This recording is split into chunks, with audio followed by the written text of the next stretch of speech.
NRT1. Divisé par quoi? P2V. Comme c'est isocore, le volume ne change pas. Sur NRT2. Je simplifie les NR, je simplifie les VV. Donc du coup, on aura quoi? P1 sur P2 qui va donner T1 sur T2. Et donc, on peut dire quoi? On peut dire que ceci revient à quoi? À P1 sur T1 est égal à P2 sur T2. Conclusion, P sur T égale à une constante. Donc P sur T égale à une constante pour une transformation isocore. Je tiens à vous rappeler que la température qui est là, dans cette formule, est une température absolue. Donc la température absolue s'exprime en quoi? En Kelvin, le symbole K. Donc c'est égal à la température, petit t, en quoi? En degrés Celsius, plus maintenant 273,15. Alors, je m'explique. Si j'ai peut-être une température initiale T qui est égale à 25 degrés Celsius, je peux convertir cette température-là en quoi? Je peux convertir cette température-là en Kelvin.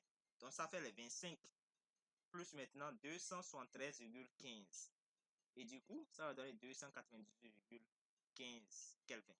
Donc, la température absolue s'exprime en degrés, non, s'exprime en Kelvin. Alors, après cela, parlons à présent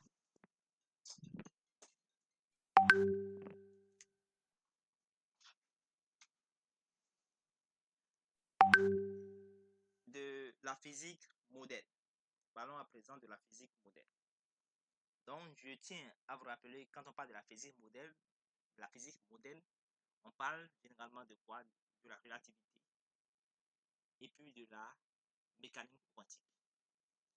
Je tiens à vous rappeler seulement quelques formules. On n'ira pas loin. Alors, l'énergie d'un photon, c'est-à-dire un grain de lumière, E, est définie par H, qui est la constante de Planck. H est appelée la constante de Planck, qui s'exprime en joules secondes. Et F, c'est la fréquence. Et l'énergie, là, on peut exprimer ça en joules ou bien en électronvolts. On a déjà parlé brièvement de la fréquence. La fréquence, c'est la vitesse de la lumière sur lambda. C'est ici, c'est la vitesse de la lumière qu'on appelle encore la célérité. Et la vitesse de la lumière dans le vide est égale à 3 puissance 8 mètres par seconde. Lambda, c'est la longueur d'onde qui s'exprime en mètres.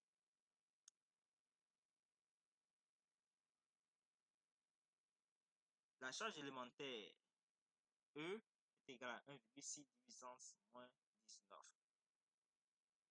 Donc du coup, on peut exprimer l'énergie là, peut-être en électronvolts. Un électronvolt, c'est 1,6 10 puissance moins 19 joules. Donc dans le cas où vous avez l'énergie en joules, vous pouvez convertir cette énergie-là en électronvolts. Maintenant, essayons de revoir certaines notations que vous aurez à utiliser tout au long de l'année en physique, dans plusieurs chapitres. Ces notations concernent spécialement les dérivés. Ce n'est pas uniquement en cinématique, mais vous aurez à utiliser cela dans plusieurs chapitres de physique. Alors, quand nous prenons par exemple la position, c'est-à-dire la loi horaire mise sur T, comme ça qui s'exprime en mètres, on peut définir la vitesse instantanée. Et la vitesse instantanée est définie comme la dérivée. Quand vous voyez D, quand je prends ceci, la vitesse instantanée, c'est ins point de t. Quand vous voyez ins point, vous devez reconnaître que c'est la dérivée première. En mathématiques, quand j'ai une fonction f de ins, la dérivée c'est f' de ins. Vous savez ça en mathématiques. Maintenant, en physique, si je considère une fonction f de x, la dérivée, je ne vais pas écrire f prime de x, mais je vais écrire f point, je mets un point en haut de x pour dire que c'est la dérivée première. Je dérive la fonction une seule fois. Ils sont d'accord? Je peux écrire ça dans d de la fonction f sur d de x. Je ne vais pas entrer dans les détails. X ici, c'est la variable. La variable, c'est x. Donc, je mets ça là. Donc, quand je prends x point de t, vous devez reconnaître que c'est la dérivée première. Donc, si c'est en mathématiques, on va écrire x prime de t. Mais ici, non, on ne va pas utiliser ça en physique tout au long de l'année. Donc, quand vous voyez point, vous devez reconnaître que c'est la dérivée première. Ou bien, on peut écrire que c'est encore égal à quoi? Ça fait d de x de t par rapport à quoi? Par rapport au temps. Ici, si je veux, je peux ajouter ça, c'est pas un problème. Par rapport au temps. Donc, ça fait la dérivée de x par rapport au temps. Mais on dérive ça par rapport à la variable. C'est dans cette optique que la dérivée première de x ici, qui est notée d de x par rapport au temps, est égale à la vitesse. Donc, la vitesse instantanée n'est rien d'autre que la dérivée première de la position par rapport au temps. Et on ne va pas utiliser les primes ici, on va utiliser point ou bien d par rapport à la variable. De là, on peut définir une nouvelle grandeur qu'on appelle l'accélération instantanée. L'accélération instantanée A de t, ici, peut être définie autrement. On peut dire que c'est la dérivée première par rapport au temps de cette vitesse-là. Donc, ça fait d de v par rapport au temps. Je peux écrire v de t, ce n'est pas un problème. D de v par rapport au temps. Donc, si on veut évoluer, ça fait d de d sur dt, c'est-à-dire la dérivée par rapport au temps. Maintenant, la vitesse qui est là, on connaît déjà son expression. La vitesse qui est là, c'est ça, d de x par rapport au temps. Donc, je remplace la vitesse v par quoi? Par d de x par rapport au temps. La dérivée première de la position par rapport au temps.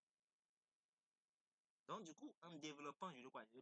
La dérivée seconde, ça, c'est pas d au carré, ça, c'est dérivée seconde de la position x, ça fait la dérivée seconde de la position x par rapport au temps. Donc, c'est le temps, c'est la variable t qui est élevée au carré ici. Donc, ça fait la dérivée seconde de x par rapport au temps. Étant donné que la fonction a été dérivée deux fois, ça fait quoi? Ça fait x de point. Donc, quand j'ai dn de f de x par rapport à la variable x, n est là. Par rapport à la variable x, ça donne quoi? Ça donne x n ici. Le nombre de points ici, c'est n là. Je veux n points ici. Et le temps. Donc, vous gardez en tête quoi? Que l'accélération, c'est la dérivée première de la vitesse par rapport au temps. Ou bien la dérivée seconde, ici c'est 2, la dérivée seconde de la position par rapport au temps. C'est ce qu'on appelle l'accélération instantanée. Alors, donc, quand on parle de dérivée, vous devez forcément maîtriser et réviser vos cours de mathématiques de la classe de première. Premièrement, vous avez la dérivée d'une somme ou d'une différence. La dérivée, si je considère u et v comme deux fonctions, la dérivée de u plus v est égale à la dérivée de u plus la dérivée de v. Mais par contre, si c'est la dérivée de u moins v, ça donne la dérivée de u moins la dérivée de v. Si c'est un produit de u et v, d de u fois v par rapport au temps, ça fait u' v plus u v'. Pour un quotient, la dérivée de u sur v par rapport au temps, ça me donne u' v moins u v' sur v carré, avec v différent de 0. Pour une fonction composée, la dérivée de f rond g par rapport au temps, ça me donne la dérivée de